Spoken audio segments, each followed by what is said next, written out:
Hello, Teacher David here, walking you through some tips for success when it comes to modeling. So what is modeling? Students learn best through example, and this is where modeling comes in. Whether it is a sentence pattern, a phonemic sound, or an activity, modeling can help students understand a lesson concept very effectively here. So a lot of our students will add the sound to the end of phonics sounds. So p, p. The way that we can model this very clearly and visually is to use a tissue or a piece of paper. That puff of air moves the tissue. This is a great visual way that we can model how to say the P sound correctly here. So for VIP Kid, this is commonly referred to as IPA, introduce, practice, or apply. So this is I do, we do, and then you do. Think of it as teaching a child how to ride a bicycle. You introduce the bicycle, you can practice with them and guide them, even hold the wheels and the steering handle, and then you can apply. So that means that they can apply the concepts that they learned on their own and then ride the bicycle. So here's an example of correct modeling. Ball, ball. So let's practice. This is a ball.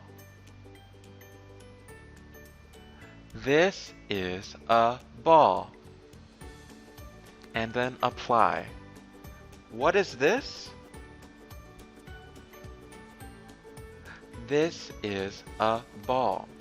So we really want our students to work through these steps by introducing the concept of ball, practicing the full sentence, this is a ball, and then asking them, what is this?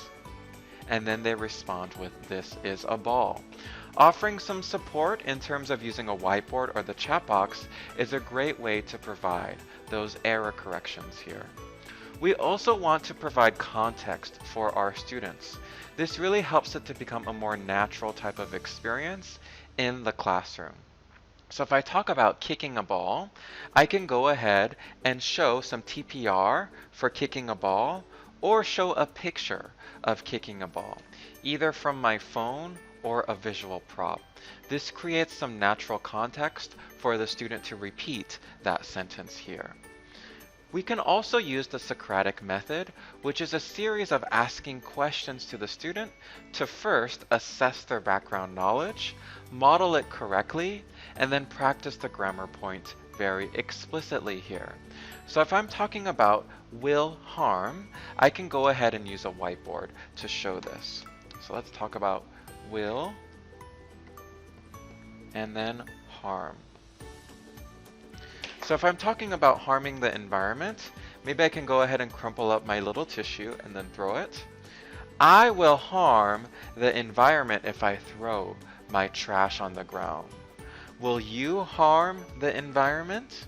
And they can go ahead and respond in turn, teacher, I will not harm the environment. So we can practice this and model by using natural sentences.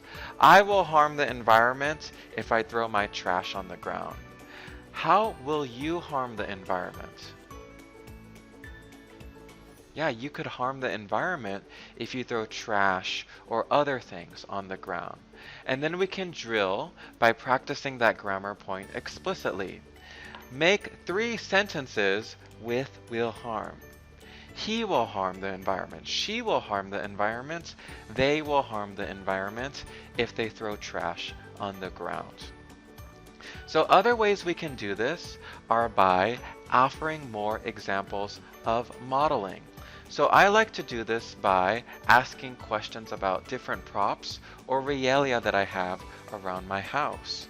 So for example, I have this cat from Egypt and we can talk about it. Ooh, this cat is from Egypt. Where is the cat from? And my plant is green. Do you have any other things that are green in your room? Excellent. So we can model by saying it verbally or adding that visual component with our whiteboard or using the chat box. These are some great techniques to model natural sentences or conversations with our students.